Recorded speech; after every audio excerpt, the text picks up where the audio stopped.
Okay, और जब आज हम बात करेंगे बेटा ओस्मोसिस के, राइट। तो ओस्मोसिस का जो प्रोसेस है वो तुम ध्यान से समझना बेटा, राइट। तो एक्सप्लेन करने से पहले मुझे कुछ चीजें डिफाइन करनी पड़ेंगी, राइट। तो पहले मैं डिफाइन कर रहा हूँ बेटा SPM. SPM, what is the SPM बेटा? एसपीएम है semi preamble membrane. Semi preamble membrane, इस मेम्ब्रेन की क्या खासियत होती है बेटा? तो देखो बेटा, इस मेम्ब्रेन की ये चीज होती है कि किसी पर्टिकुलर टाइप के पार्टिकल्स को ही अपने थ्रू पास होने देंगे। सेमी प्रीमेबल मेम्ब्रेन जो है वो क्या होती है, एक पर्टिकुलर टाइप के पार्टिकल्स को ही अपने थ्रू पास होने देती है, राइट। हर टाइप के पार्टिकल इस मेम्ब्रेन से पास नहीं हो सकते हैं, ओके। और एक छोटा सा पॉइंट बेटा जो अपन लास्ट क्लास में सीखा है, वेपर प्रेशर का। जब एक सॉल्यूशन में सॉल्यूट ऐड कर देते हैं तो उसका प्रेशर क्या हो जाता है, कम, और जो प्योर सॉल्वेंट होता है बेटा उसका वेपर प्रेशर क्या रहता है, हाई। तो बेटा ओस्मोसिस का प्रोसेस समझने के लिए मैं एक डायग्राम ड्रॉ कर रहा हूँ यहाँ पे, राइट। तुम्हारे पास बेटा यहाँ पे बीच में यहाँ पे एक एसपीएम लगी हुई है, सेमी प्रीमेबल मेम्ब्रेन, राइट।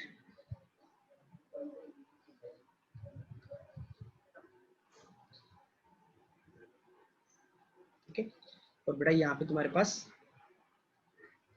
इधर जो है बेटा दो लिक्विड है बेटा, उन दोनों को तुमने किसके थ्रू सेपरेट करके रखा है बेटा?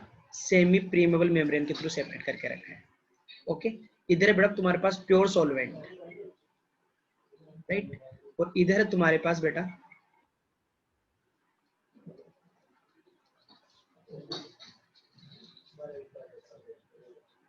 इधर जो तुम्हारे पास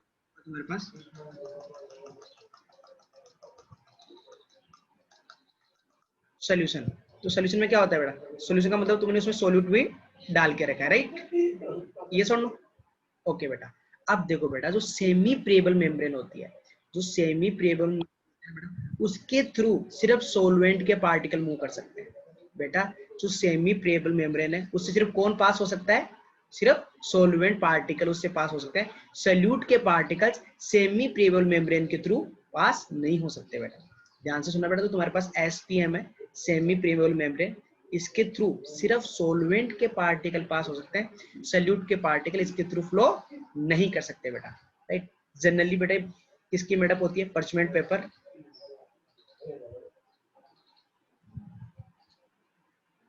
राइट। और तुम्हारे पास सेलोफेन, ओके, या फिर एनिबल मेम्ब्रेन बेटा, ओके। इन सब तीन चीजों की मेनली बनी होती है, राइट। पर्चमेंट पेपर, सेलोफेन और एनिमल मेम्ब्रेन। तो ध्यान से सुनना बेटा, तुम्हारे पास जो बीच में सेमी प्रेबल मेम्ब्रेन है इसकी खासियत क्या है? इससे सोलवेंट के पार्टिकल्स मूव कर सकते, सिर्फ सल्यूट के पार्टिकल मूव नहीं कर सकते, ओके। इस टाइप की तुम्हारे पास ये मेम्ब्रेन है, ओके। और इधर तुम्हारे पास इसमें सॉल्यूशन तुमने भर रखा है। इधर क्या है बेटा? प्योर सॉल्वेंट, और इधर क्या है? सॉल्यूशन। अब देखो बेटा व्हाट इज द ऑस्मोसिस। अब देखो बेटा इस मेम्ब्रेन के थ्रू सिर्फ और सिर्फ कौन से पार्टिकल मूव कर सकते हैं? सॉल्वेंट के पार्टिकल मूव कर सकते हैं, ओके। और ये बात सबको पता है कि मेटर का फ्लो किधर होता है? मेटर का फ्लो होता है बेटा high pressure to low pressure. Matter का फ्लो होता है high pressure to low pressure. इधर प्योर सॉल्वेंट है तो इसका वेपर प्रेशर क्या रहेगा बेटा? अगर वेपर प्रेशर की बात करूंगा, इसका वेपर प्रेशर क्या रहेगा बेटा? मोर। और इधर सॉल्यूशन है बेटा, तो इसका वेपर प्रेशर क्या रहेगा बेटा? जब एक सॉल्वेंट में सल्यूट सॉल्यूट डाल देते हैं तो सॉल्यूशन का जो वेपर प्रेशर है वो क्या हो जाता है बेटा? कम, राइट। सल्यूट सॉल्यूट डालने के बाद बेटा वेपर प्रेशर कम हो जाता है ना, तो इसका वेपर प्रेशर क्या रहेगा बेटा? लो। ये सुनो, तो बेटा तुम्हारे पास सल्यूट के पार्टिकल किधर से किधर मूव करेंगे बेटा? सॉल्वेंट के पार्टिकल इधर से इधर आई, राइट। तो बेटा अब ध्यान से सुनना बेटा, व्हाट इज द ओस्मोसिस। बेटा osmosis is the spontaneous, as osmosis the spontaneous flow of particles of solute through the semi permeable membrane from the low concentrated solution, या फिर मैं बोलूं from the solvent to solution बेटा, right. ध्यान से सुनना, तुमने एक सेमी प्रीमियम से सोलवेंट और सॉल्यूशन को सेपरेट करके रखा था, राइट। ये सुनो, तो तुम्हारे पास जो सोलवेंट के पार्टिकल्स हो किधर से किधर मूव करेंगे बेटा? सोलवेंट की साइड से सॉल्यूशन में आएंगे, राइट। इधर जो सोलवेंट के पार्टिकल्स हैं बेटा वो सोलवेंट की साइड से सॉल्यूशन में आएंगे, तो इसी फिनोमिना को बोलते हैं बेटा ओस्मोसिस। तो osmosis is the spontaneous flow of solvent molecules through the semi permeable membrane from the solvent side to solution side, right? Okay बेटा, ध्यान से सुनना बेटा, यहाँ पे सोलवेंट की बजाय तुम सॉल्यूशन भी ले सकते हो, बट वो सॉल्यूशन कैसा होना चाहिए? लो कॉन्सेंट्रेटेड, राइट? ये सुनो, इधर बेटा अपन सोलवेंट ले सकते, सोलवेंट की जगह क्या भी ले सकते हैं बेटा? अगर मैं सोलवेंट बोल रहा हूँ मतलब यहाँ पे क्या है बेटा, इसमें सोल्यूट का कॉन्सेंट्रेशन क्या है? 0।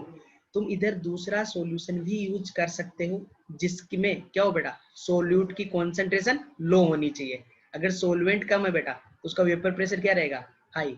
तो फिर भी किधर फ्लो होगा बेटा? सोलवेंट के मॉलिक्यूल्स का from low concentration to high concentration of the solute. तो ध्यान से सुनना बेटा, what is the osmosis? Osmosis is the spontaneous flow of solvent molecules from the low concentrated solution to high concentrated solution. Yes or no? या फिर मैं बोलूं बेटा solvent side to solution side। अब एक बात बता, ध्यान से सुनना, एक पॉइंट बताना तुम लोग कि जब ये सॉल्यूट पार्टिकल्स इधर जाएंगे, जब सॉल्यूट पार्टिकल्स इधर जाएंगे बेटा, इधर ये पानी, ये सॉल्वेंट का लेवल क्या करेगा? डाउन जाएगा, राइट? इधर ये लेवल क्या करेगा बेटा? जैसे जैसे सॉल्वेंट के पार्टिकल ऊपर जाएंगे बेटा, ये लेवल क्या करेगा? ऊपर जाने लग जाएगा ना? यस और नो? यस और नो? देखो बेटा, जैसे जैसे सॉल्वेंट मॉलिक्यूल इधर जाएंगे, इनके बीच में जो कॉन्सेंट्रेशन डिफरेंस है वो धीरे धीरे क्या करेगा बेटा? लो, राइट? वो धीरे धीरे क्या करेगा बेटा? लो करेगा ना? देखो बेटा, जैसे जैसे ये सॉल्वेंट मॉलिक्यूल इधर जाएंगे, इधर क्यों जाएंगे समझ में आया ना? इधर वेपर प्रेशर हाई है और इधर क्या है बेटा? लो है, तो high pressure to low pressure matter का फ्लो होता है। ध्यान से सुनना बेटा, मैंने क्या वर्ड यूज किया था? The spontaneous flow solvent molecules through the semi permeable membrane from the solvent side to solution side, right बेटा? स्पॉन्टेनियस फ्लो बेटा, ये तुमने करवाया कि अपने आप हो रहा है ना? ड्यू टू प्रेशर डिफरेंस अपने आप हो रहा है ना बेटा? ये यस और नो? इसलिए बोल रहे बेटा इसको स्पॉन्टेनियस फ्लो, राइट? तो ये सोलवेंट मॉलिक्यूल जैसे जैसे सेमी परमेबल मेम्ब्रेन के थ्रू इधर आएंगे बेटा, कॉन्सेंट्रेशन डिफरेंस कम होता जाएगा। इधर पहले कॉन्सेंट्रेशन क्या थी बेटा? सोल्यूट की 0, लेकिन इधर जैसे जैसे सोलवेंट बढ़ेगा इसकी कॉन्सेंट्रेशन क्या होती जाएगी बेटा? कम। बेटा एक बात बताओ, इधर जैसे जैसे सोलवेंट मॉलिक्यूल ज्यादा आएंगे, सोल्यूट की कॉन्सेंट्रेशन क्या होगी बेटा? कम। और ये वाटर लेवल ऐसे जो सोलवेंट का लेवल है बेटा वो से ऊपर उठेगा, राइट? इसका वॉल्यूम बढ़ेगा। यस और नो बेटा? एक बात बताओ, इधर जैसे जैसे सोल्यूट की कॉन्सेंट्रेशन कम होगी, इसका वेपर प्रेशर बढ़ने लग जाएगा, राइट? ये सुनो बेटा, तो ध्यान से सुनना बेटा, ये जो प्रोसेस है, ये जो फिनोमिना है सोलवेंट मॉलिक्यूल्स का लो कॉन्सेंट्रेटेड साइड से हाई कॉन्सेंट्रेटेड साइड की आने का जो प्रोसेस है बेटा, इसको अपन ओस्मोसिस बोल रहे हैं। इसको कौन काउंटर कर रहा है बेटा? इसको काउंटर करेगा कि सोलवेंट मॉलिक्यूल के इधर आने से, राइट? इधर देखो बेटा, ये लेवल ऊपर जाएगा, लिक्विड लेवल, राइट?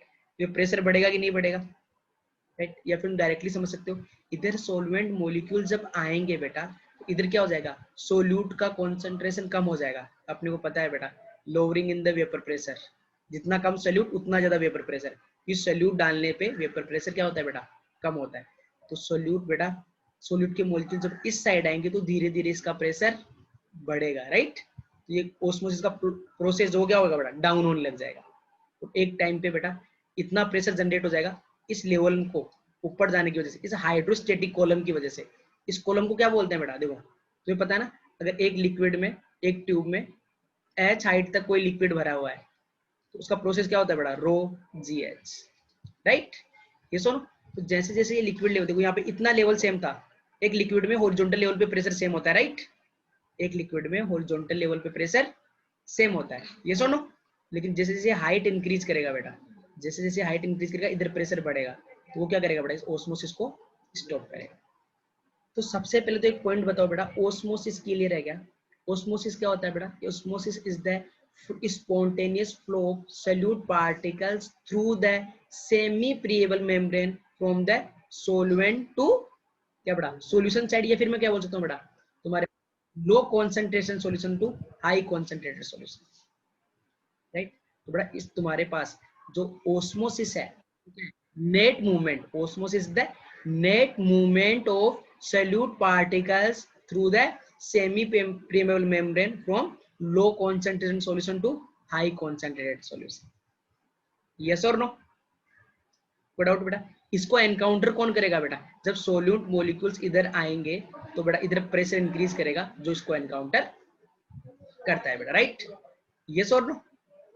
ओके, तुम बोल सकते हो बेटा क्या सर ये सेमी प्रेबल मेम्ब्रेन है, तो इधर सॉल्यूशन है तो सोल्यूट पार्टिकल इधर भी है ना। सॉल्यूशन होने का मतलब बेटा इधर सोल्यूट और सॉल्वेंट होना, तो इधर प्योर सॉल्वेंट है, तो ये सॉल्वेंट के मॉलिक्यूल इस सेमी प्रेबल मेम्ब्रेन से इधर जा रहे हैं, तो इधर वाले इधर भी तो आ सकते हैं ना बेटा, आ सकते हैं, लेकिन देखो बेटा इधर क्या है, नेट मूवमेंट हमेशा इधर रहेगा, सॉल्वेंट टू सॉल्यूशन। क्यों? क्योंकि इधर का वेपर प्रेशर हाई है और इधर का लो है, तो नेट मूवमेंट किधर रहेगा बेटा, इधर, राइट? लेकिन देखो बेटा जैसे जैसे सॉल्वेंट मॉलिक्यूल इस साइड में आ रहे हैं इधर प्रेशर बढ़ेगा, इधर पहले क्या था बेटा हाई, अब धीरे धीरे इधर कम हो रहा है और इधर बढ़ रहा है, राइट? एक टाइम पे दोनों क्या आ जाएंगे बेटा, एक टाइम पे दोनों क्या हो जाएंगे बेटा, इक्वल। और जैसे ही इक्वल हो गए बेटा यहाँ पे इक्विलिब्रियम आ जाएगा, मतलब जितने सॉल्वेंट मॉलिक्यूल इधर जा रहे थे उतने इधर आएंगे, तो कोई नेट मूवमेंट ही नहीं होगा। ध्यान से सुनना, जब साइड और इस साइड प्रेशर इक्वल हो जाएगा तो इधर ये सेमी मेम्ब्रेन के थ्रू सोल्यूट पार्टिकल मूव कर सकते हैं दोनों साइड में, राइट? तो पहले नेट मूवमेंट इधर हो रहा था, पार्टिकल्स ओवरऑल इधर आ रहे थे, क्यों? क्योंकि इधर प्रेशर हाई था इधर लो था। जब इक्वल हो गया बेटा तो जितने इस साइड आ रहे हैं पर सेकंड उतने पर सेकंड इधर जाएंगे, मतलब नेट कोई फ्लो नहीं हो रहा होगा, इक्विलिब्रियम आ जाएगा। तो उस प्रेशर को बोलते हैं बेटा, जब वो प्रेशर यहाँ पे इतना जनरेट हो जाएगा ना यहाँ पे, उस प्रेशर को बोलते हैं बेटा क्या, ओस्मोटिक प्रेशर, राइट? उसी प्रेशर को क्या बोलते हैं, ओस्मोटिक प्रेशर। तो बेटा ध्यान से सुनना, जब सॉल्वेंट मॉलिक्यूल्स इधर आएंगे तो इधर एक हाइड्रोस्टेटिक कॉलम जनरेट होगा ना, राइट? बेटा उस हाइड्रोस्टेटिक कॉलम जो लिक्विड का जनरेट हुआ है उसका प्रेशर इतना हो जाए कि जो ओस्मोसिस का फिनोमिना है वो बंद हो जाए, मतलब इन सॉल्वेंट का नेट मॉलिक्यूल जो तुम्हारे पास मूवमेंट है बेटा वो बंद हो जाए, उसको बोलते हैं बेटा ओस्मोटिक प्रेशर। ओस्मोटिक प्रेशर बेटा define as the pressure due to which the process of osmosis is stopped is known as osmotic pressure, right? अब ध्यान से सुनना बेटा, ओस्मोटिक प्रेशर की अपन डेफिनेशन क्या बोल सकते हैं? ओके बेटा, तो देखो बेटा अपने को क्या करना है, इस ओस्मोसिस को रोकना है, इस ओस्मोसिस को रोकना है, राइट? तो अपने को किधर प्रेशर बढ़ाना पड़ेगा, राइट? ये ओस्मोसिस हो क्यों रहा था बेटा, ओस्मोसिस हो क्यों रहा था कि तुम्हारे पास सोल्यूट के मॉलिक्यूल्स इधर आ रहे हैं, सॉल्यूशन की साइड आ रहे हैं, क्योंकि इधर वेपर प्रेशर आई है, इधर वेपर प्रेशर कम है, तो बेटा अपने को प्रेशर किधर लगाना पड़ेगा, हाई कॉन्सेंट्रेटेड की साइड, जिधर हाई कॉन्सेंट्रेशन है। तो बेटा ओस्मोटिक प्रेशर वो प्रेशर है कि अपन कितना प्रेशर हाई कॉन्सेंट्रेटेड, जो तुमने सेमी प्रेबल मेम्ब्रेन से सेपरेट करके रखा है ना, लो कॉन्सेंट्रेटेड और हाई कॉन्सेंट्रेटेड सेल को, वो सॉल्यूशन को, तो बेटा अपन कितना प्रेशर लगाएं हाई कॉन्सेंट्रेशन के साइड, ताकि ये ओस्मोसिस का जो प्रोसेस है बेटा वो स्टॉप हो जाए, उसी को बोलते हैं बेटा ओस्मोटिक प्रेशर, राइट?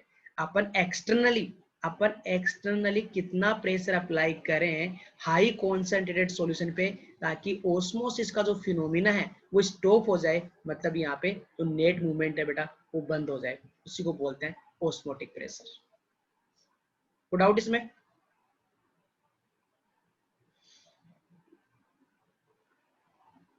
तो बेटा ध्यान से देखना बेटा, व्हाट इज द osmosis बेटा, spontaneous flow of solvent molecules through a semi permeable membrane। Semi प्रेबल membrane क्या होती है बेटा, जो तुम्हारे पास सोलवेंट मॉलिक्यूल का मूवमेंट है उसके थ्रू पॉसिबल है, सॉल्यूट के पार्टिकल उसके थ्रू मूव नहीं कर सकते। किन मटेरियल्स की बनी होती है बेटा, cellophane, parchment paper, animal membrane, okay, इन सब की।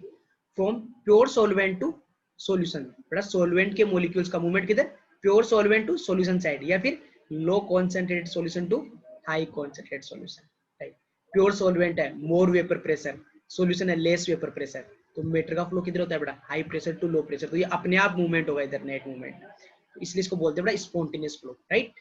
अब ध्यान से रखना बेटा, due to the due to the osmosis क्या होता है बेटा, the net movement of solute molecules from the less concentrated solution to more concentrated solution, right? इस मूवमेंट की वजह से इधर क्या होगा बेटा, कॉन्सेंट्रेशन डिक्रीज होगा, राइट? ये सुनो, और जब सॉल्वेंट के मॉलिक्यूल इधर आएंगे बेटा, तो पहले इधर प्रेशर हाई था, जैसे सॉल्वेंट मॉलिक्यूल इधर जाएंगे इधर का थोड़ा कम होगा और इधर का बढ़ेगा, राइट? ये सुनो, एक टाइम पे बेटा दोनों साइड जब प्रेशर इक्वल हो जाएगा तब तुम्हारे पास जो ओस्मोसिस का फिनोमेना है बेटा वो बंद हो जाएगा, उसी प्रेशर को क्या नाम देते हैं अपन, ओस्मोटिक प्रेशर, राइट? तो बेटा सोलवेंट मॉलिक्यूल के इधर नेट मूवमेंट की वजह से इधर देखो बेटा, ये पानी का जो लिक्विड है बेटा इसका लेवल ऊपर जाएगा, और जैसे ये एच हाइट तक जाएगा तो एच हाइट का प्रेशर कैसे निकालते हैं, रो जी एच से, right? Rho is the density of liquid, G क्या है बेटा ग्रेविटेशनल कांस्टेंट, और एच क्या है बेटा तुम्हारे पास हाइट, रो जी एच। ओके, तो ये जो प्रेशर बेटा जब इतना हो जाएगा ना कि दोनों का प्रेशर इक्वल हो जाए तो उसको बोलते हैं ऑस्मोटिक प्रेशर। बेटा प्रेशर जनरेटेड बेटा due to the movement of solvent particles, the pressure generated on the high concentration side at which the process of osmosis is stopped is known as osmotic pressure। बेटा solvent के net movement की वजह से इधर इतना pressure generate हो जाए कि ताकि ये ओस्मोसिस का जो प्रोसेस है, ओस्मोसिस क्या है बेटा, इन सोलवेंट मॉलिक्यूल्स का इधर मूव करना, नेट मूवमेंट वो स्टॉप हो जाए, मतलब यहाँ पे इक्विलिब्रियम आ जाए बेटा, जितने मॉलिक्यूल्स पर सेकंड इधर आ रहे हैं उधर सोलवेंट के मॉलिक्यूल इधर भी आने लग जाए, जब प्रेशर इक्वल हो जाए, मतलब नेट मूवमेंट कुछ भी नहीं हो रहा, उसको बोलते हैं बेटा ओस्मोटिक प्रेशर, राइट। तो ये तो डेफिनेशन हो गई बेटा। अपन डायरेक्टली ये भी बोल सकते हैं बेटा कि अपन बाहर से कितना प्रेशर अप्लाई करें, बाहर से कितना प्रेशर अप्लाई करें on the high concentration side ताकि ओस्मोसिस का जो फिनोमिना वो बंद हो जाए, उसको भी ऑस्मोटिक प्रेशर की बोल सकते हैं, राइट। ओके बेटा, तो what is the definition of osmotic pressure बेटा, the external pressure which must be applied on the high concentration side। बेटा साइड में कौन सी साइड में अप्लाई करना है, हाई कॉन्सेंट्रेशन साइड में, क्योंकि उधर का प्रेशर कम है, तो the external pressure which must be applied on the high concentration side to maintain the equilibrium and prevent the phenomena of osmosis is known with the known net movement of the solvent, right बेटा। इधर अपन कितना external pressure apply करें कि तुम्हारे पास जो solvent के molecules हैं उनका नेट मूवमेंट क्या हो जाए बेटा, बंद हो जाए, यहाँ पे इक्विलिब्रियम आ जाए, ये सुनो, उसी को क्या बोलते हैं बेटा, ओस्मोटिक प्रेशर, राइट। अब बता, एक बात बताओ, अगर मैं यहाँ पे ओस्मोटिक जो प्रेशर क्या हो बेटा, वो ओस्मोटिक प्रेशर वो प्रेशर है जहाँ पे ओस्मोसिस का जो फिनोमिना वो बंद हो जाएगा, मतलब सोल्यूएंट के मॉलिक्यूल का नेट मूवमेंट बंद, ना इधर पार्टिकल्स आ रहे हैं ना इधर आ रहे हैं, राइट, नेट कोई मूवमेंट नहीं हो रहा है। एक बात बताओ बेटा, ओस्मोटिक प्रेशर एग्जैक्टली वो प्रेशर है जहाँ पे ओस्मोसिस बंद हो गया है, मतलब सोलवेंट के मॉलिक्यूल्स का नेट मूवमेंट इधर आना बंद हो गया। अगर मैं हाई कॉन्सेंट्रेटेड की साइड, अगर बेटा मैं हाई कॉन्सेंट्रेटेड सॉल्यूशन की साइड ओस्मोटिक प्रेशर से भी ज्यादा प्रेशर अप्लाई कर दूं तो क्या होगा, अगर मैं इस साइड ओस्मोटिक प्रेशर वो है बेटा जहां पे ये सॉल्वेंट के मॉलिक्यूल्स पहले इधर आ रहे थे, ओस्मोटिक प्रेशर वो प्रेशर है जहां पे इनका नेट मूवमेंट बंद हो गया है, इधर आना बंद हो गया, दोनों साइड तुमने प्रेशर इक्वल कर दिया, इधर ये जो नेट मूवमेंट है बेटा वो बंद हो गया। मैं ये बोल रहा हूँ कि इस साइड मैंने तो ओस्मोटिक प्रेशर है बेटा, अगर उससे ज्यादा प्रेशर अप्लाई कर दूं तो क्या होगा, राइट बेटा, अगर इधर का प्रेशर तुम बढ़ा दोगे ना तो इस मेम्ब्रेन के थ्रू अब सोलवेंट के मॉलिक्यूल इधर जाने लग जाएंगे, राइट। ये सुनो बेटा, देखो अब अगर इधर प्रेशर तुमने ओस्मोटिक प्रेशर पे एग्जैक्टली इक्वल हो जाता है, नो नेट मूवमेंट, लेकिन अगर इधर अभी तुमने प्रेशर इंक्रीज कर दिया बेटा तो मेटर अब इधर प्रेशर लो हो गया तो सोलवेंट के मॉलिक्यूल्स इधर आना स्टार्ट हो जाएंगे। ओस्मोसिस की डेफिनेशन क्या थी बेटा, the flow of solvent molecules from low concentrated solution to high concentrated solution, but तुमने ओस्मोटिक प्रेशर से ज्यादा प्रेशर लगा के बेटा किधर करवा दिया, देखो high concentration to low concentration flow करा दिया बेटा, इसको बोलते हैं रिवर्स ऑस्मोसिस। इसको क्या बोलते हैं बेटा, रिवर्स ऑस्मोसिस, राइट। ओके बेटा, अब मैं तुम्हें रिवर्स ऑस्मोसिस का बेटा एप्लीकेशन बताता हूँ बेटा। सी वाटर को प्यूरिफाई करते हैं, मतलब ड्रिंकिंग वाटर में कन्वर्ट कैसे करता है, देखो यहाँ पे सेमी प्रेबल मेम्ब्रेन, राइट, और इधर क्या लेते हैं बेटा, प्योर वाटर, इधर क्या है प्योर वाटर, और इधर क्या है बेटा, सी वाटर। सी वाटर में क्या रहते हैं बेटा, सी वाटर में बहुत सारे सोल्ट डिजोल्व रहते हैं, राइट, सी वाटर में NaCl, सोडियम क्लोराइड, ये सब रहते हैं ना बेटा तुम्हारे पास डिजोल्व, इधर तुम्हारे पास प्योर वाटर है बेटा, राइट। ओके, अब बताओ बेटा, जो सेमी प्रेबल मेम्ब्रेन है उसके थ्रू किधर मूवमेंट होगा बेटा, इधर सॉल्यूशन एक टाइप से, इधर क्या है बेटा प्योर वाटर, तो ये पार्टिकल्स इधर मूव करेंगे, राइट। लेकिन बेटा देखो कैसे प्यूरिफाई करते हैं, ये जो तुम्हारे पास सी वाटर ना बेटा, इस पे इधर प्रेशर इंक्रीज करते हैं, राइट। जब प्रेशर इंक्रीज करेंगे बेटा तो ओस्मोटिक प्रेशर से भी ज्यादा प्रेशर लगाएंगे, तो बेटा सी वाटर में जो वाटर के मॉलिक्यूल्स वो किधर जाएंगे बेटा, इधर, राइट। और ये ऐसी मेम्ब्रेन है बेटा जिससे इन सॉल्ट के पार्टिकल मूव नहीं हो सकते, सिर्फ कौन पार्टिकल बेटा, सिर्फ वाटर मॉलिक्यूल मूव कर सकते हैं, राइट। तो बेटा समझ में आया ना, रिवर्स ऑस्मोसिस को सी वाटर को ड्रिंकिंग वाटर में कन्वर्ट करने के लिए भी यूज करते हैं। समझ में आया ना कैसे, इधर प्योर वाटर लिया, इधर क्या लिया बेटा, सी वाटर क्या रहेगा बेटा, बहुत सारे सोल्ट है उसमें, तो उसका वेपर प्रेशर कम रहेगा, तो पहले नेट मूवमेंट इधर होगा, तो अपन इस पे प्रेशर लगाएंगे बेटा, तो ओस्मोटिक प्रेशर पे नेट फ्लो किधर भी नहीं होगा। लेकिन अगर मैं ओस्मोटिक प्रेशर से ज्यादा प्रेशर लगा दूं बेटा, तो सोलवेंट के मॉलिक्यूल्स किधर मूव करेंगे बेटा, अब इधर मूव करेंगे, तो पानी के मॉलिक्यूल सारे इधर आ जाएंगे, सोल्ट इधर बच जाएगा। ऐसे प्यूरिफाई कर सकते हैं ना। तो रिवर्स ओस्मोसिस को वाटर के प्यूरिफिकेशन में भी यूज किया जा सकता है।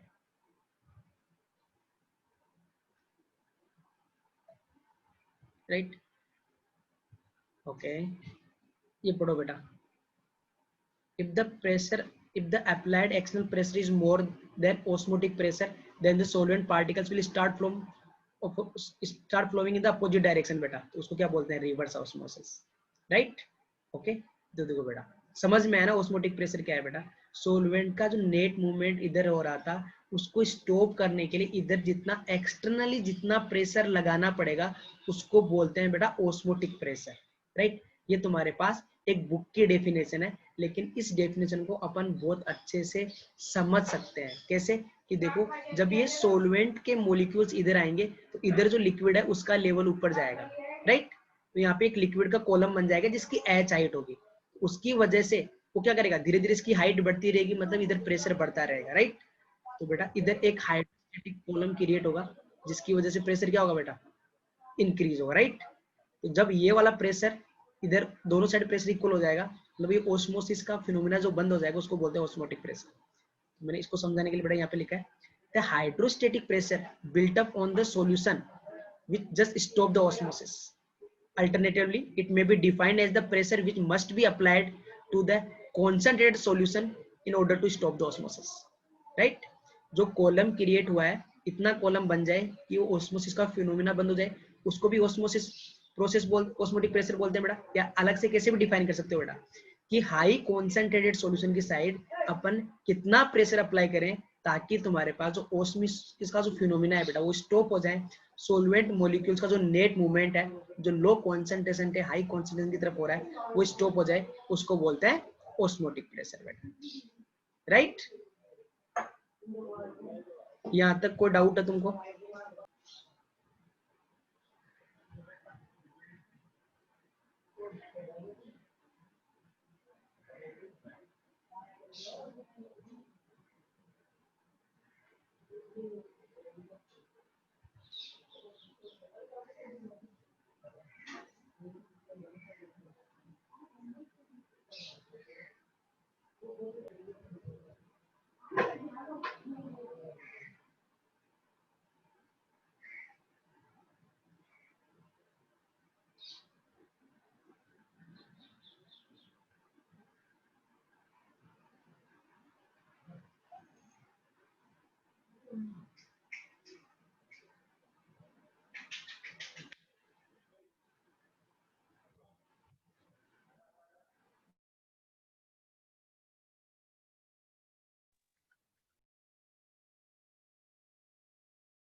देखो यार, तो अपन ना जो ऑस्मोटिक प्रोसेस है उससे रिलेटेड एक साइंटिस्ट थे वोंटोफ, इसने थ्योरी दिया, उसको अपन स्टडी करते हैं बेटा। वोंटोफ थ्योरी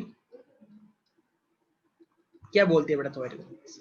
इस थ्योरी का जनरल स्टेटमेंट जो है वो ये है कि एक आइडियल सॉल्यूशन जो है, सॉरी एक डाइल्यूटेड सॉल्यूशन है, जो एक डाइल्यूटेड सॉल्यूशन है ना वो कैसे बिहेव करता है, just like ideal gas. Right, जो तुम्हारे पास डाइल्यूटेड सॉल्यूशन है वो कैसे बिहेव करता है तुम्हारे पास, just like a ideal gas. इसका मतलब क्या है बेटा, इसका मतलब ये है तुम्हारे पास जो सोल्यूशन में, जो डाइल्यूटेड सॉल्यूशन में जो सल्यूट है, राइट, ये सुनो, डाइल्यूटेड सॉल्यूशन में जो सल्यूट है अगर वो गैस स्टेट में लेते हो, अगर उसको तुम कौन सी स्टेट में लेते हो, गैस स्टेट में, और कितना वॉल्यूम ऑक्यूपाई करे बेटा, जितना सॉल्यूशन का वॉल्यूम है और जितना सॉल्यूशन का टेम्परेचर उस पे, तो कैसे बिहेव करेगा बेटा, just like ideal gas. Right, ये सुनो, देखो बेटा ध्यान से, तुम्हारे पास जो वोंटोफ थ्योरी है वो ये बोलती है कि तुम्हारे पास एक डाइल्यूटेड सॉल्यूशन जो है, एक डाइल्यूटेड सॉल्यूशन जो है वो एक आइडियल गैस की तरह बिहेव करता है। ओके, और उस सॉल्यूशन का जो प्रेशर है, जो ऑस्मोटिक प्रेशर है बेटा, वो किसके इक्वल होगा, जब उसमें जो सल्यूट है बेटा, उसमें जो सल्यूट है वो गैसीय स्टेट में है और उसने उतना ही वॉल्यूम ऑक्यूपाई किया है जितना सॉल्यूशन का वॉल्यूम है एट द सेम टेम्परेचर जितना कि सॉल्यूशन का है। ओके, तो सिंपली तुम्हें ये याद रखना है बेटा, कि according to van't Hoff theory the osmotic pressure of dilute solution बेटा, राइट। वो किसके हिसाब से कैलकुलेट करेंगे अपन, जैसे कि अपन आइडियल गैसों के लिए कैलकुलेट करते हैं। फिर से सुन लेना, ये सॉल्यूशन ये बोलता है कि तुम्हारे पास डाइल्यूटेड सॉल्यूशन का बिहेवियर कैसा होता है बेटा, just like a ideal gas. Okay, इसका मतलब क्या है बेटा, तो ऑस्मोटिक प्रेशर को डिनोट करते हैं बेटा पाई से। ऑस्मोटिक प्रेशर को किससे डिनोट करते हैं, पाई से।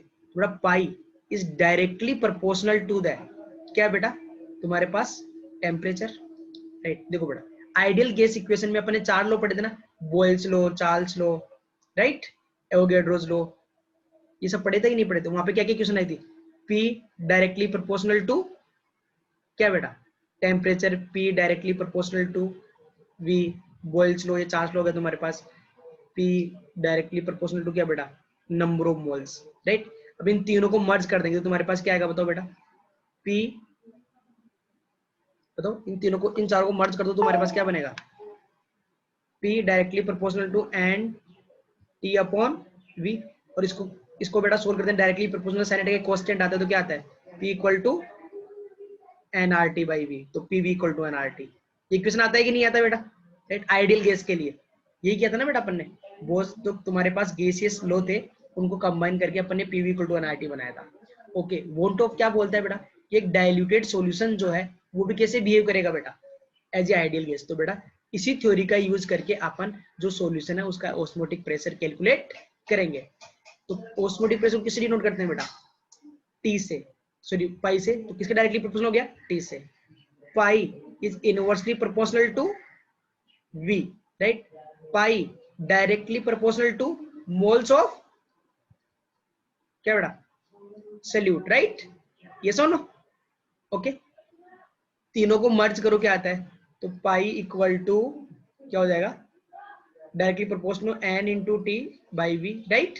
तीनों को मर्ज कर दिया बेटा, डायरेक्टली प्रोपोर्शनल का साइन हटेगा, कांस्टेंट आएगा, क्या आएगा, r, तो n r t बाई वी। बेटा moles by volume, moles by volume क्या होती है, कॉन्सेंट्रेशन, राइट, ये सुनो। तो बेटा ये बन जाएगा pi equal to CRT, right.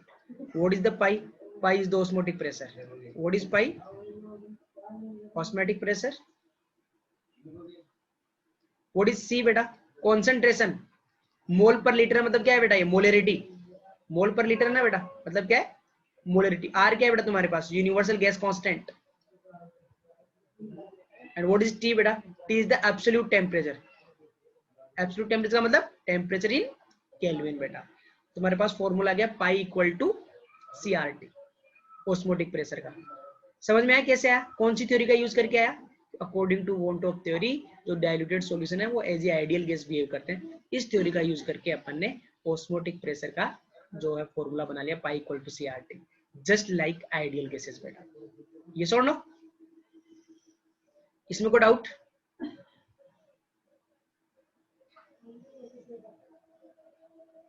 Okay. अब देखना बेटा, अपन सॉल्यूशन को 3 कैटेगरी में डिवाइड करते हैं, on the basis of osmotic pressure, on the basis of osmotic pressure बेटा सॉल्यूशन को तुम 3 कैटेगरी में डिवाइड करते हो बेटा। कौन कौन से, आइसोटोनिक, दूसरा है बेटा हाइपरटोनिक, राइट, और तीसरा क्या है बेटा तुम्हारे पास, हाइपोटोनिक, राइट। ओके, तो बेटा आइसोटोनिक सॉल्यूशन किसको बोलते हैं, आइसोटोनिक सॉल्यूशन तो बेटा दो ऐसे सॉल्यूशन बेटा, दो ऐसे सॉल्यूशन, ध्यान से सुनना, जिनको तुमने, दो सॉल्यूशन है तुम्हारे पास जिनको तुमने सेमी प्रेबल मेम्ब्रेन से सेपरेट करके रखा है, राइट। ओके, दो ऐसे सॉल्यूशन बेटा जिनको तुमने सेमी प्रेबल मेम्ब्रेन से सेपरेट करके रखा है। तो बेटा अगर इन दोनों बेटा, अगर इन दोनों सॉल्यूशन का ऑस्मोटिक प्रेशर सेम है तो उसको बोलते हैं बेटा आइसोटोनिक सॉल्यूशंस। आइसोटोनिक सॉल्यूशंस क्या होंगे बेटा, वो दो सॉल्यूशन जिनको तुमने सेमी प्रिएबल मेम्ब्रेन से सेपरेट करके रखा है और उनका ऑस्मोटिक प्रेशर सेम है, तो उनको एक दूसरे के रिलेटिव में क्या बोलते हैं बेटा, आइसोटोनिक सॉल्यूशन। ओके, थर्ड वाला बेटा हाइपरटोनिक सॉल्यूशन, बेटा दो सॉल्यूशन जिनको तुमने सेमी प्रिएबल मेम्ब्रेन से सेपरेट करके रखा है, तो उस वाले सॉल्यूशन को हाइपरटोनिक बोलते हैं जिसका ऑस्मोटिक प्रेशर हाई है। उस वाले सॉल्यूशन को हाइपरटोनिक बोलते हैं बेटा जिसका ऑस्मोटिक प्रेशर हाई है। तो हाइपोटोनिक क्या हो जाएगा बेटा, दो सॉल्यूशन जिनको तुमने सेमी प्रेबल मेम्ब्रेन से अलग करके रखा है, तो वो सॉल्यूशन जिसका ऑस्मोटिक प्रेशर लो है उसको बोलते हैं हाइपोटोनिक। तो बेटा अभी अपन ने क्या किया था, अपना जो एग्जांपल था, इधर सॉल्यूशन था और इधर क्या था बेटा, सॉल्वेंट, राइट। ऑस्मोटिक प्रेशर क्या होता है बेटा, जो प्रेशर अपन बाहर से लगाते हैं टू क्या बेटा, to stop the flow of solvent molecules, to stop the phenomena of osmosis बेटा। तो बताओ बेटा किधर प्रेशर लगाना पड़ता है, सॉल्यूशन की साइड, राइट। ऑस्मोटिक प्रेशर किधर अप्लाई करना पड़ता है, on the side of solution. तो सॉल्यूशन क्या हो जाएगा बेटा, इसका ऑस्मोटिक, बेटा वेपर प्रेशर की बात नहीं कर रहा हूँ, किसकी बात कर रहा हूँ, ऑस्मोटिक प्रेशर की बात। तो किसका हाई होगा बेटा, वो इसका, राइट बेटा। ऑस्मोटिक प्रेशर वो होता है जिसको अपन सॉल्वेंट के मॉलिक्यूल्स का फ्लो रोकने के लिए करवाते हैं। तो किस साइड अप्लाई कराते हैं बेटा, जिस साइड वेपर प्रेशर कम होता है, राइट। ये सुनो, तो बेटा इधर अपन लगाएंगे तो ये क्या हो जाएगा अपने पास, हाइपरटोनिक। तो ये क्या हो जाएगा, हाइपोटोनिक। दो ऐसे सॉल्यूशन जिनका ऑस्मोटिक प्रेशर सेम है उनको बोलते हैं आइसोटोनिक। दो सॉल्यूशन में से बेटा वो सॉल्यूशन जिसका ऑस्मोटिक प्रेशर हाई है क्या बोलेंगे, हाइपरटोनिक, और जिसका लो है उसको हाइपोटोनिक। ये सुनो, अब समझ में आया तुमको, वहां पे मैंने हाइपरटोनिक और हाइपोटोनिक कैसे लिखा था, ये सुनो ये वाला समझ में आया बेटा। देखो प्योर सॉल्वेंट है इसका, और ये क्या बेटा हाई, ये तुम्हारे पास सॉल्यूशन है। इधर ज्यादा प्रेशर अप्लाई करना पड़ा ना एक्सटर्नली अपने को, राइट। इधर कोई प्रेशर अप्लाई नहीं करना, ऑलरेडी हाई है। ऑस्मोटिक प्रेशर इसका हाई है तो इसको क्या बोलेंगे बेटा, हाइपरटोनिक। ये अपने आप ही क्या हो गया, हाइपोटोनिक। ये सुनो, ओके। तो अब ये रीड करो,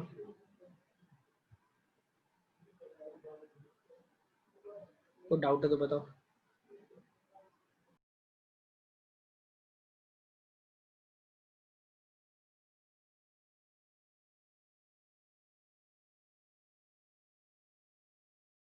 देखो बेटा ये तुम्हारे लिए बहुत इंपॉर्टेंट है, तो case first and case second लिखे हैं ना बेटा, तुम जाके देखना, इस पे बहुत सारे क्वेश्चंस आए हैं, राइट।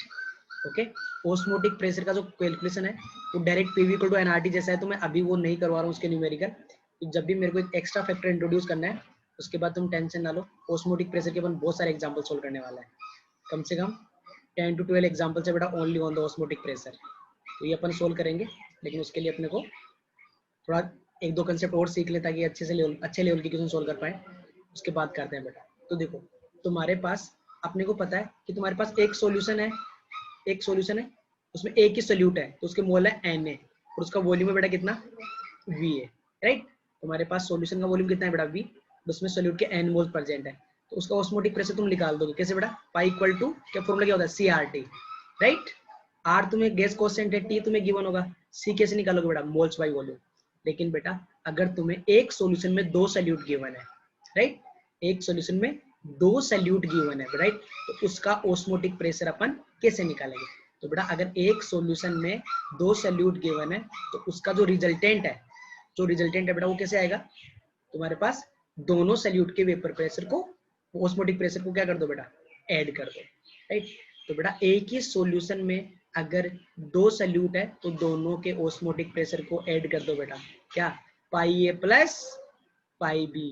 तो बेटा पाई ए कितना हो जाएगा बेटा, आर और टी, तो एक ही सॉल्यूशन में है ना बेटा, दोनों का आर टी क्या रहेगा बेटा, सेम। तो उसकी कॉन्सेंट्रेशन, इसकी कॉन्सेंट्रेशन मालूम बेटा कितनी, इसके मोल्स डिवाइड बाई वॉल्यूम, इसके मोल्स डिवाइड बाई वॉल्यूम, तो C R T into C B R T, right. तो तुम्हारे पास ये वाला फॉर्मूला आ जाएगा, राइट।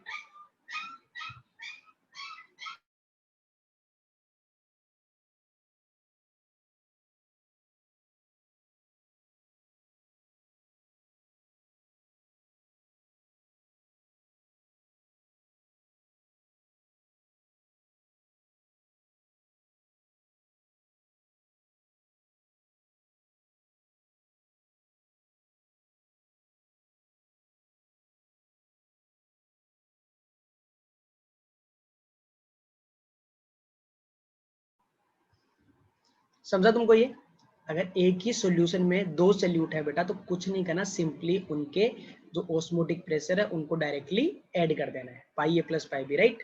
तुम्हारे पास फाइनली ये वाला फॉर्मूला आ जाएगा, ओके। तो बेटा एक ही सोल्यूशन में दो सोल्यूट थे तो ये वाला formula, mixing of two different solution बेटा, तुम दो अलग अलग सॉल्यूशन को क्या कर रहे हो बेटा, मिक्स कर रहे हो, right. Mixing of two different solution, बेटा एक सॉल्यूशन है जिसका ऑस्मोटिक प्रेशर कितना है, पाई है, और वॉल्यूम कितना है बेटा, वी है। दूसरा सॉल्यूशन है बेटा पाई बी और वॉल्यूम कितना है बेटा उसका वी बी। तो इन दोनों को मिक्स कर दिया तो बेटा पाई आर वी आर। तो वी आर तो तुम्हें पता है टोटल वॉल्यूम कितना आएगा बेटा, टोटल वॉल्यूम कितना आ जाएगा V A plus V B, right. लेकिन बेटा ध्यान रखना तुम्हारे पास दो लिक्विड सॉल्यूशन को अगर मिक्स कर रहे हैं तो ऑस्मोटिक प्रेशर दोनों के सम के इक्वल नहीं होगा। कैसे निकालोगे बेटा, pi A V A plus pi B V B divide by V A plus V B. ये सुनो, तो ये दोनों फॉर्मूले बेटा तुम्हारे लिए बहुत इंपॉर्टेंट है, स्पेशली सेकंड केस वाला बेटा। जब अपन देखो बेटा एक ही सॉल्यूशन में दो सॉल्यूट है ना, सिंपली दोनों के ऑस्मोटिक प्रेशर को ऐड कर दो, pi A plus pi B, C A R T plus C B R T, R T common हो जाएगा तो C A plus C B R T formula हो गया। लेकिन अगर अपन दो लिक्विड सॉल्यूशन को मिक्स कर रहे हैं बेटा, दो अलग अलग सॉल्यूशन को मिक्स कर रहे हैं, इसमें एक का वॉल्यूम कितना है बेटा वी ए और प्रेशर पाई ए, दूसरे का कितना है पाई बी और वी बी। तो तुम्हारे पास जो रिजल्टेंट है बेटा दोनों को मिक्सिंग के बाद जो रिजल्टेंट सॉल्यूशन है उसका ऑस्मोटिक प्रेशर कैसे आएगा, pi A V A plus pi B V B divide by V A plus V B. Okay, दोनों इक्वेशन नोट करो बेटा। समझ में आ रहा है ना कैसे किया अपन ने 5% डब्ल्यू बाई वी, तो 5 ग्राम हो गया इन 100 ml, राइट। तो 5 ग्राम वेट पता लग गया, तो मोल्स कैसे निकालेंगे बेटा, मोलिकुलर वेट से डिवाइड करके अपन मोल्स निकाल लेंगे। पाई का फॉर्मूला होता है सी आर टी, आर पता है टी पता है बेटा, सी क्या होती है concentration moles by volume in litre, तो वॉल्यूम इन लीटर मोल हो गया 5/342, तो पाई इक्वल टू 3.4538। ओके बेटा, अब अपन डिस्कस करते हैं बेटा कोलिगेटिव प्रॉपर्टीज। क्या बेटा, कोलिगेटिव प्रॉपर्टीज। ओके, तो ध्यान से देखना बेटा, कोलिगेटिव प्रॉपर्टीज सॉल्यूशन की वो प्रॉपर्टीज हैं जो number of solute particles present in the solution पे डिपेंड करती है, उसके नेचर पे डिपेंड नहीं करती हैं, उनको बोलते हैं बेटा कोलिगेटिव प्रॉपर्टीज। क्लियर बेटा, नंबर ऑफ सॉल्यूट पार्टिकल, तो सिर्फ और सिर्फ कि सॉल्यूशन में सॉल्यूट के कितने पार्टिकल्स प्रेजेंट है इस चीज पे डिपेंड करती हैं। और किस पे बेटा, और किस पे डिपेंड नहीं करती, उसके नेचर पे डिपेंड नहीं करती, उनको बोलते हैं बेटा कोलिगेटिव प्रॉपर्टीज।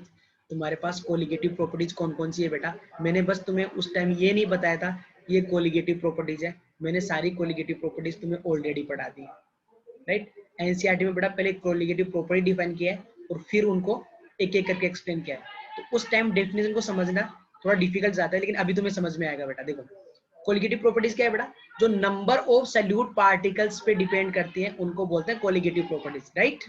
ओके बेटा, तो फर्स्ट प्रॉपर्टी है बेटा तुम्हारे पास relative lowering in the vapour pressure, right. Second property तुम्हारे पास बेटा elevation in the boiling point, delta. Third है बेटा तुम्हारे पास depression in the freezing point, and fourth colligative property है बेटा तुम्हारे पास ऑस्मोटिक प्रेशर, राइट। ओके, अब तुम बोलोगे कि सर ये कोलिगेटिव प्रॉपर्टीज कैसे हैं,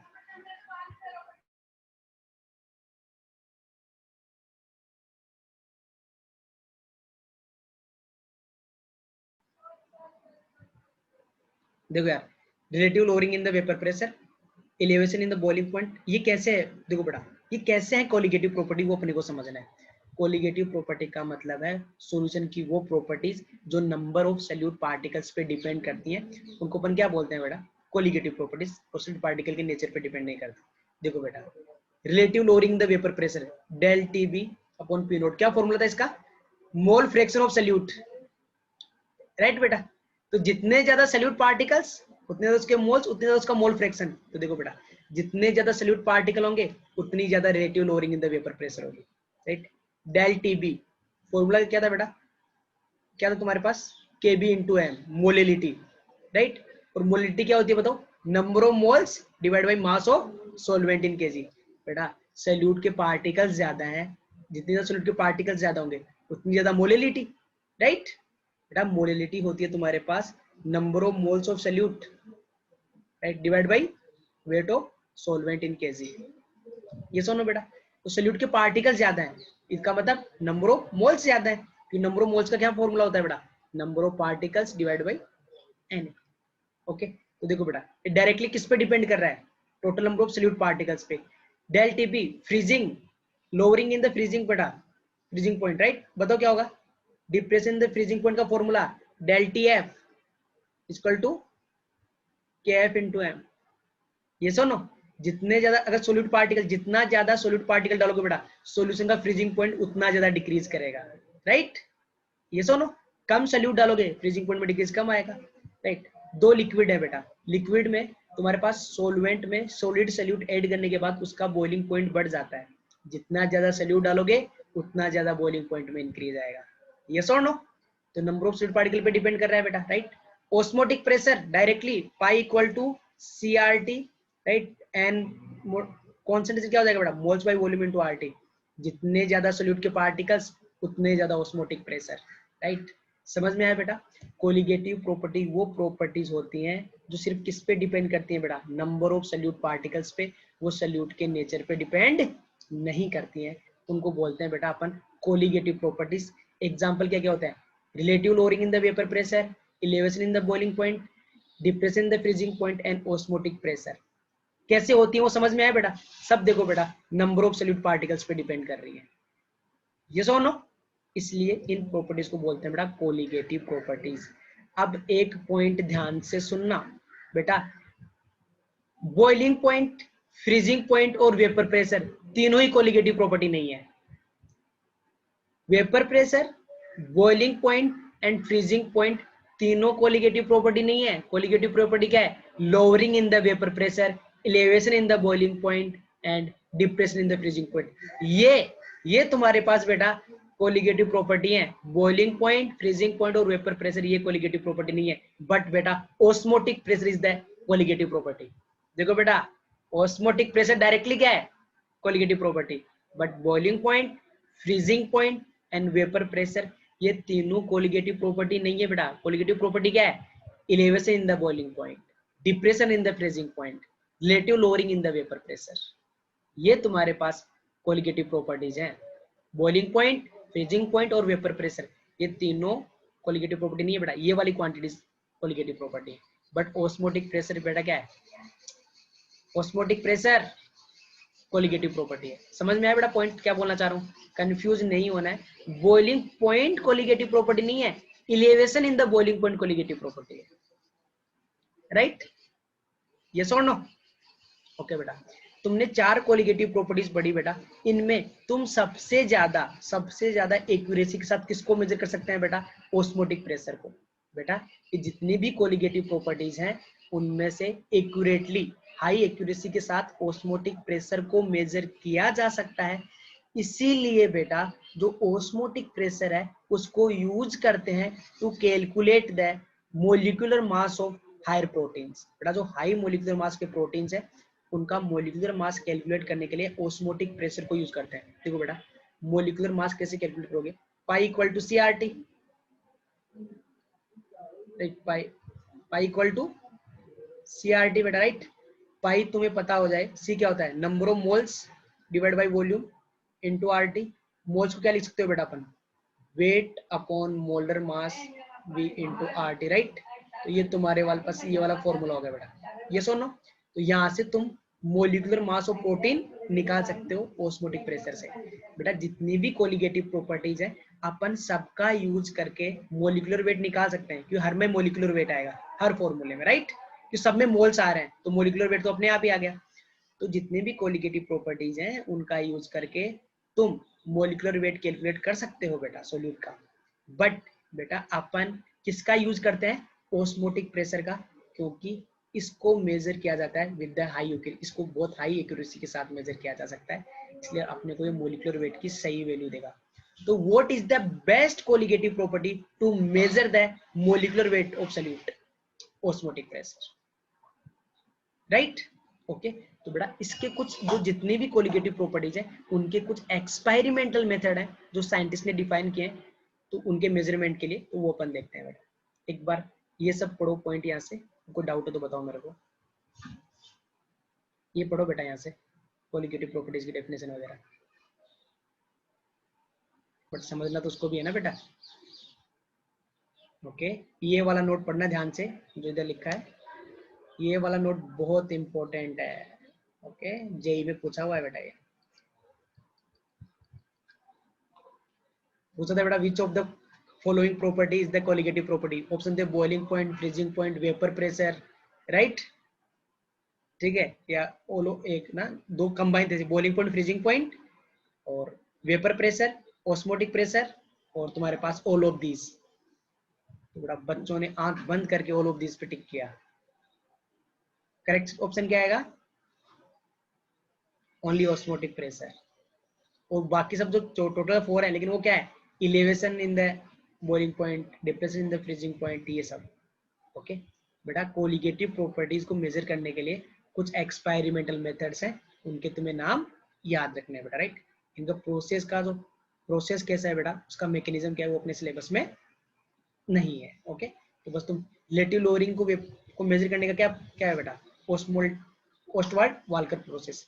कैसे कैसे क्यों बता रहा हूँ बेटा तुम्हें, कि तुम कंफ्यूज ना हो। कई बार क्वेश्चन में बोल देता है कि एक सॉल्यूशन है, उसका ओस्टवाल्ड वाल्कर मेथड से प्रेशर मेजर किया तो ये आया, राइट। तो तुम्हारे पास क्या है, वो वेपर प्रेशर गिवन है, समझा? बस नाम क्वेश्चन में तुम्हें देखने को मिल सकते हैं ये। ओके, तो ये तुम्हारे पास कुछ मेथड्स हैं, एक्सपेरिमेंटल मेथड, जिनको अपन जो क्वालिटेटिव प्रॉपर्टीज है उनको एक्सपेरिमेंटली डिटरमाइन करने के लिए यूज करते हैं बेटा। तुम्हारे पास elevation in the boiling point, Landsberger process बेटा। तुम्हारे पास depression in the freezing point, Beckmann method, right. और तुम्हारे पास ऑस्मोटिक प्रेशर को बेटा ब्रेकली हार्टली मेथड से डिटरमाइन करते हैं। ओके, ये तुम याद कर लेना, नोट्स में गिवन है। ओके, ये देखो बेटा, osmotic pressure can be determined quite accurately, hence it is used to determine the molecular weight of larger proteins and similar compounds, right बेटा। तो which is the best molecular property बेटा to weight the molecular weight? ये अपनी exam का question है बेटा, तो इसको सब लोग अंडरलाइन कर लेना। which is the best qualitative property to weight to measure the molecular weight? osmotic pressure। why? क्योंकि इसको अपन ज्यादा बाकी के कंपैरिजन में ज्यादा एक्यूरेसी के साथ मेजर कर सकते हैं बेटा। ओके, अब अपन पढ़ते हैं बेटा अब normal molecular weight and van't Hoff factor I. पढ़े इसको। अब अपन बात कर रहे हैं अब नॉर्मल मोलिकुलर वेट की, राइट। तो बेटा तुमको ये पता है कि अपन जो मोलिकुलर वेट है वो किसकी हेल्प से कैलकुलेट करते हैं? With the help of colligative properties, right. Upon molecular weight colligative properties की हेल्प से कैलकुलेट कर रहे हैं। जनरली अपन ऑस्मोटिक प्रेशर को यूज करते हैं क्योंकि वो क्वाइट एक्यूरेटली मेजर किया जा सकता है, राइट। ऑस्मोटिक प्रेशर का अपने पास फॉर्मूला है बेटा, तुम्हारे पास pi equal to CRT, right. ये सुनो, तो C क्या होता है बेटा? Number of moles of solute divide by volume into RT, right. Okay, तो अभी अपने पास अब नॉर्मल मोलिकुलर वेट का मतलब क्या है, और नॉर्मल का मतलब क्या होता है? देखो बेटा, अपन कोलिगेटिव प्रॉपर्टी की हेल्प से मोलिकुलर वेट डिटरमाइन करते हैं, और कोलिगेटिव प्रॉपर्टीज वो होती हैं जो किस चीज पे डिपेंड करती है कि बेटा सॉल्यूशन में सॉल्यूट के कितने पार्टिकल्स अवेलेबल है। सॉल्यूशन में सॉल्यूट के कितने पार्टिकल्स अवेलेबल है, इस चीज पे डिपेंड करती है। ओके बेटा, एक बात बताओ, तुमने सॉल्यूट के जितने पार्टिकल्स डाले थे, ओके, तुमने सॉल्यूट के जितने पार्टिकल डिसोल्व किए, लेकिन वो सॉल्यूट सॉल्वेंट में जाके एसोसिएट या डिसोसिएट हो गया, तो फॉर एग्जांपल तुमने NaCl का 1 मोल डाला, तुमने NaCl का कितना मोल डाला? 1 मोल, राइट। लेकिन ये NaCl जैसे ही एक्वस सॉल्यूशन में जाएगा बेटा, क्या इसके 1 मोल का मतलब कितने particles? Na particles, right. But ये जैसे ही बेटा कहां जाएगा, जैसे ही लिक्विड सॉल्यूशन में जाएगा, लिक्विड सॉल्वेंट में जाएगा, Na+Cl- में डिसोसिएट हो जाएगा। अब number of solute particle change हो गए, राइट, डबल हो गए, तो बेटा कोलिगेटिव प्रॉपर्टीज हुई ना चेंज? यस और नो? बेटा ध्यान से सुनना, कोलिगेटिव प्रॉपर्टीज तुम्हारे पास डिपेंड करती है नंबर ऑफ सॉल्यूट पार्टिकल्स पे। लेकिन अगर अपन सॉल्वेंट में सॉल्यूट ऐड कर रहे हैं और वो बेटा आफ्टर द एडिशन वो या तो डिसोसिएट हो जाए या एसोसिएट हो जाए, राइट, तो अपने पास कोलिगेटिव प्रॉपर्टीज की वैल्यू क्या आएगी बेटा? रॉन्ग आएगी, मतलब अब नॉर्मल आएगी। तो अपने पास जो मोलिकुलर वेट आएगा बेटा वो भी कैसा आएगा? अब नॉर्मल, राइट। ये सुनो, अभी अपन ने जो फॉर्मूले बनाए तीनों के, पाई इक्वल टू CRT, अपन ने कोई एसोसिएशन डिसोसिएशन कंसीडर नहीं किया था बेटा, राइट। ओके, अभी देखो बेटा तुम्हें एक चीज दिखाता हूं मैं, ओके, ध्यान से सुनना। आगे अपन बेटा CH3COH क्या है बेटा? ये एसिटिक एसिड, राइट। इसका मोलिकुलर वेट बताओ कितना है? इसका मोलिकुलर वेट बताओ कितना है? 60, राइट, 60 है ना बेटा। अगर इसका मोलिकुलर वेट मैं वाटर में कैलकुलेट करता हूँ, एसिटिक एसिड को तुमने बेटा किस में डाल दिया? वाटर में, तो इसका मोलिकुलर वेट कैलकुलेट करते हैं ना बेटा, with the help of osmotic, ये तुम्हारे पास कोलिगेटिव प्रॉपर्टी तुम्हारे पास 120 आता है। क्यों आता है पता है बेटा? देखो तुम्हारे पास ये ना बेटा, जैसे तुम इसको किस में डालोगे, सॉल्यूशन में, राइट? ये क्या हो जाएगा, ये क्या हो जाएगा बताओ बेटा? ये क्या हो जाते हैं बेटा तुम्हारे पास? एसोसिएट होंगे कि नहीं हो जाएंगे? कौन सी बॉन्डिंग हो जाती है? कौन सी बॉन्डिंग हो जाती है? Intermolecular hydrogen bonding, right? ये सुनो तो बेटा तुम्हारे पास देखो CH3, ये तुम्हारे पास जो OH है बेटा, ये कौन सी बॉन्डिंग कर लेंगे बेटा? Intermolecular hydrogen bonding. उससे तुम्हारे पास क्या आ जाएगा बेटा? जो मोलिकुलर मास है वो डबल आएगा क्योंकि वो एसोसिएट हो गया, राइट? बेंजोइक एसिड का एग्जांपल ले लो। बेंजोइक एसिड क्या होता है बताओ?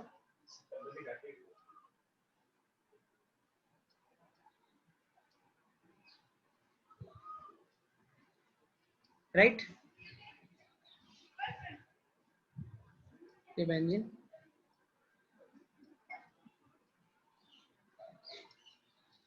ये लो बेटा, क्या हो गए? एसोसिएट हो जाएंगे ना लिक्विड सॉल्यूशन में। जैसे ही बेटा तुम इसको बड़ा ध्यान से सुनना, जैसे ही अपन बेंजोइक एसिड को, राइट, तुम लोगे तो क्या करेगा बेटा? वो डिसोसिएट हो जाएगा। बेंजीन तो तुम्हारे पास जो बेंजोइक एसिड है उसको नॉन पोलर सॉलिड में डालते हैं ना, तो वो क्या हो जाएगा बेटा? जैसे नॉन पोलर सॉलिड में CCl4 इस वगैरह में अगर इसको डिसोल्व करोगे बेटा तो ये क्या करेगा? इंटरमोलिकुलर हाइड्रोजन बॉन्डिंग, और दोनों क्या हो जाएंगे बेटा? एसोसिएट हो जाएंगे। तो अपन ने जितने पार्टिकल्स डाले थे उसके हाफ प्रेजेंट है ना अभी उसमें। तुम किसके हिसाब से कैलकुलेट करोगे बेटा? अपन थ्योरेटिकली अपने को पता है कितना वेट डाला है अपन ने, तो अपन उसके हिसाब से मोल्स निकाल के कैलकुलेट करेंगे कोलिगेटिव प्रॉपर्टी, तो उसके हिसाब से मोलिकुलर वेट निकालेंगे, वो अब नॉर्मल आएगा। तो सिमिलरली बेटा तुमने एसिडिक एसिड का एग्जांपल लिया बेटा, ये वाला।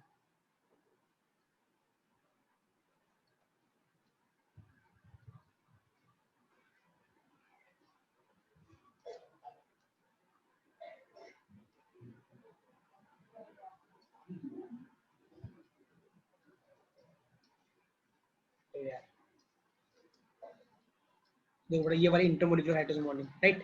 जैसे बेटा तुम एसिडिक एसिड को लिक्विड बेंजीन में डिसोल्व करोगे ना, एसिटिक एसिड को लिक्विड बेंजीन में डिसोल्व करोगे तो इसका मोलिकुलर वेट कितना आता है बेटा? 120। जबकि एक्चुअल में एसिडिक एसिड का मोलिकुलर वेट होता है कितना है? 60, राइट? एक्चुअल में बेटा एसिटिक एसिड CH3COH का मोलिकुलर वेट होता है 60, बट लिक्विड बेंजीन में अगर इसका कैलकुलेट करते तो कितना आता है? 120। क्यों? क्योंकि वो क्या हो गए थे बेटा? एसोसिएट हो गए थे।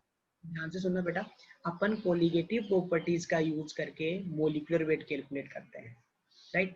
बट अपने पास अगर तुमने जो सल्यूट ऐड किया है, अगर जो सल्यूट ऐड किया है, अगर वो सोलवेंट में जाके एसोसिएट या डिसोसिएट हो जाता है, कुछ भी हो, चाहे एसोसिएट हो चाहे डिसोसिएट हो, तो अपने पास जो कोलिगेटिव प्रॉपर्टी है उसकी वैल्यू अब नॉर्मल आती है, तो अपने पास जो मोलिकुलर वेट है बेटा वो भी अब नॉर्मल आता है, राइट?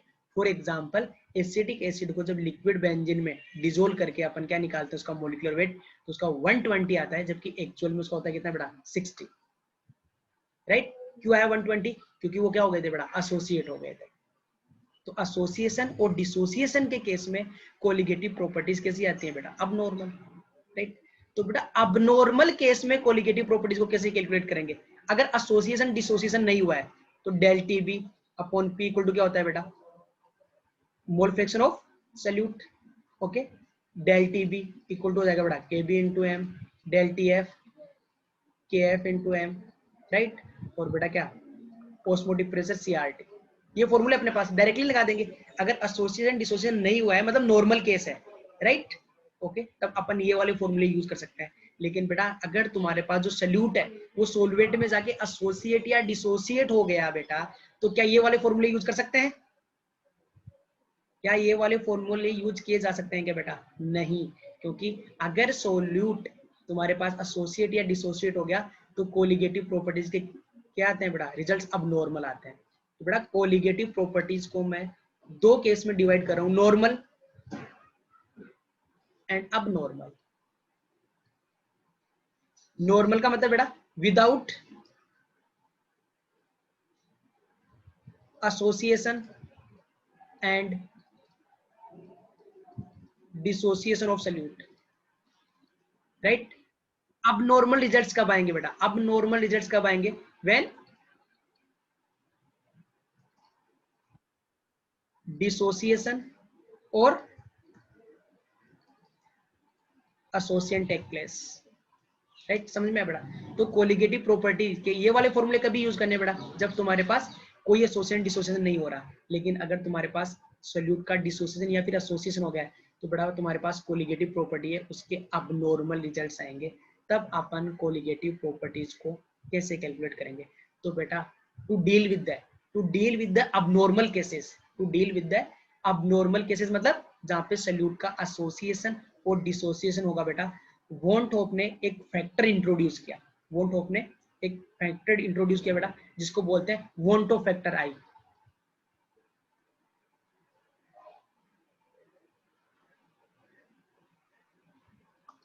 ओके, और इसको कैसे डिफाइन किया बेटा, राइट बेटा to deal with the abnormal cases की अबनॉर्मल केसेस में अपन कोलिगेटिव प्रॉपर्टीज को कैसे कैलकुलेट करेंगे और एग्जैक्ट मॉलिक्यूलर मास कैसे निकालेंगे in case of abnormal cases बेटा, राइट जब एसोसिएशन और डिसोसिएशन होगा।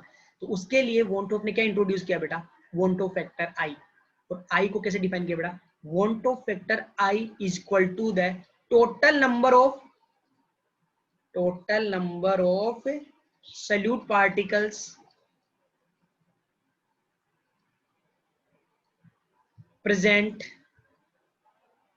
आफ्टर क्या बेटा डिसोसिएशन और एसोसिएशन, राइट। मैं ये बोल रहा हूँ कि total number of solute particle actually कितने प्रेजेंट है, एक्चुअली मतलब एसोसिएशन या डिसोसिएशन के बाद कितने प्रेजेंट है divide by total number of particles dissolved, right बेटा कि तुमने कितने पार्टिकल डिसॉल्व किए उन दोनों का रेशियो। वॉन टू फैक्टर कैसे इंट्रोड्यूस किया कि total number of solute particles actually present, actually मतलब एसोसिएशन या डिसोसिएशन के बाद कितने प्रेजेंट है वो डिवाइड बाई कि तुमने डिसॉल्व कितने किए थे। मान लो बेटा तुमने जो तुम्हारे पास जो एसिटिक एसिड था बेटा तुमने उसके डिसॉल्व कितने किए बेटा 2 मोल, राइट। सोल्यूट के कितने मोल डिसॉल्व किए बेटा तुमने 2 मोल। तो उसमें 2Na पार्टिकल्स होने चाहिए थे, 2Na मॉलिक्यूल्स होने चाहिए था एसिड एसिड के, लेकिन रहेंगे कितने एक्चुअल में बेटा Na, क्योंकि दो आपस में कंबाइन हो जाएंगे, राइट। तो बेटा वॉन टू फैक्टर आई कैसे डिफाइन किया, total number of solute particles actually present मतलब आफ्टर डिसोसिएशन और एसोसिएशन कितने पार्टिकल प्रेजेंट है डिवाइड बाई तुमने कितने डिसॉल्व किए थे, ये सुनो। और बेटा दूसरा फॉर्मूला इसका क्या हो जाता है बेटा, आई इक्वल टू बेटा कोलिगेटिव प्रॉपर्टीज। कौन सा बेटा, एक्सपेरिमेंटल कैसे आएगा बेटा, जो तुमने कैसे निकाला है बेटा अबनॉर्मल केस वाला, अबनॉर्मल केस जो तुमने एक्सपेरिमेंटली डिटरमाइन किया वो डिवाइड बाय बेटा कोलिगेटिव प्रॉपर्टीज थ्योरेटिकल मतलब नॉर्मल विदाउट एसोसिएशन और डिसोसिएशन।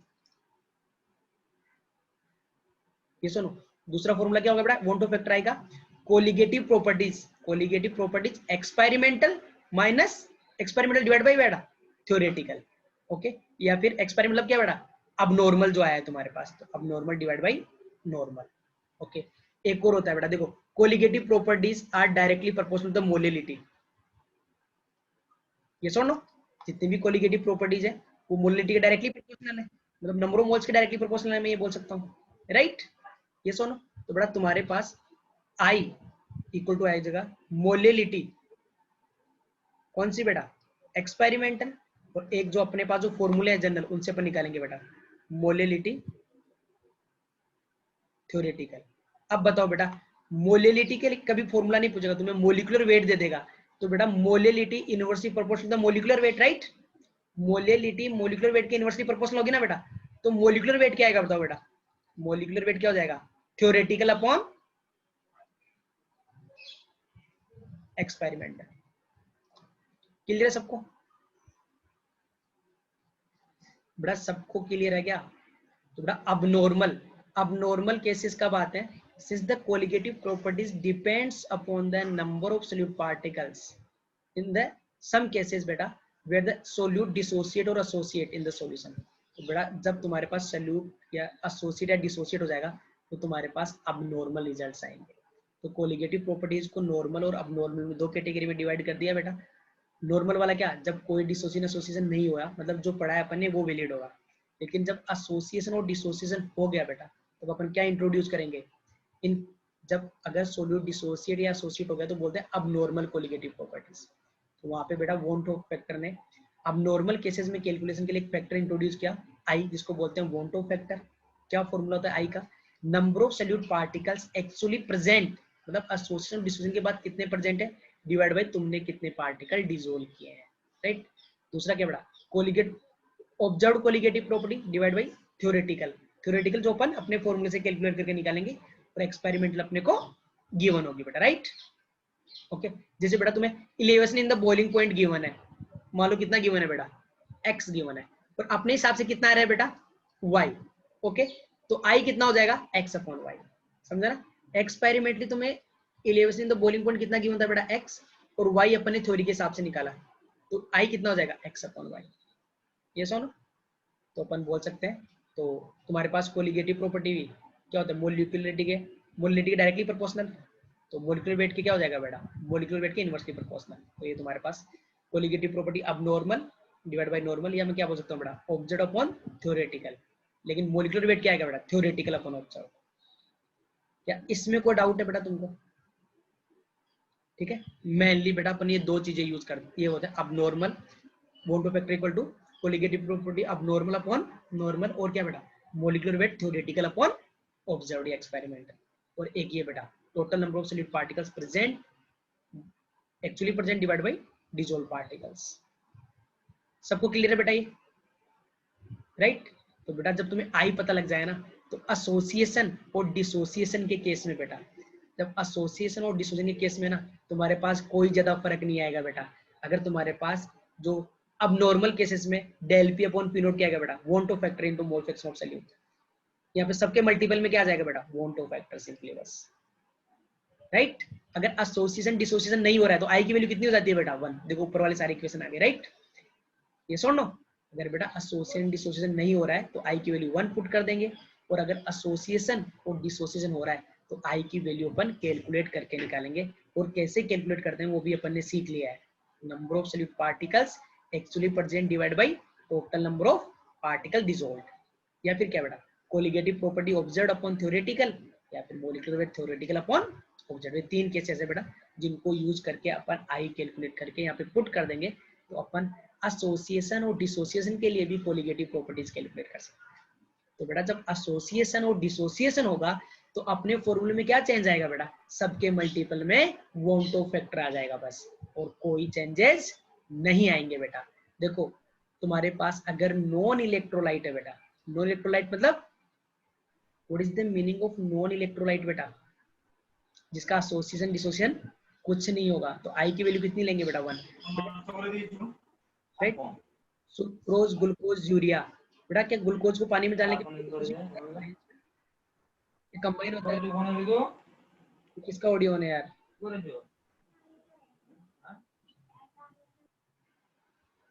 बेटा देखो ग्लूकोज को जब डिसोल्व करोगे तो ना एसोसिएट होता है ना डिसोसिएट होता है, राइट। तो आई की वैल्यू कितनी आएगी one, same for urea and sucrose. तो ये तुम्हारे पास क्या है बेटा इनका जहाँ ना एसोसिएशन होता है ना डिसोसिएशन होता है, तो आई की वैल्यू ऑलवेज वन, राइट। बेटा एसोसिएशन के केस में, राइट, डिसोसिएशन के केस में आई मोर देन वन आएगा। बेटा आई क्या है number of particles actually present divide by number of particle dissolve. तुमने मान लो बेटा एक्स पार्टिकल डिसोल्व किए थे, अगर वो डिसोसिएट हो रहे हैं तो एक्चुअली जो प्रेजेंट है वो बढ़ जाएंगे ना बेटा, ऊपर जो वाई आएगा बेटा देखो बेटा आई इक्वल टू है total number of particles dissolve, नीचे आता है total number of particles actually present ऊपर आता है, राइट। तो अगर तुमने डिसोसिएशन हो रहा है बेटा तो जितने डिसोल्व हैं एक्चुअल में उससे ज्यादा प्रेजेंट होंगे ना, तो आई मोर देन वन।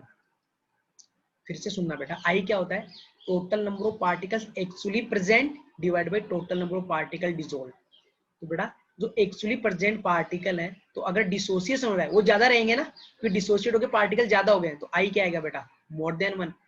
एसोसिएशन के केस में मतलब तुमने ज्यादा डाले थे वो कंबाइन हो गए बेटा एसोसिएट हो गए, तो एक्चुअली प्रेजेंट जो पार्टिकल्स रहेंगे वो कम हो गए, तो आई लेस देन वन। यहां तक कोई डाउट है किसी को? ऑस्मोटिक प्रेशर इन सब में कोई डाउट है तो बताओ, यस और नो?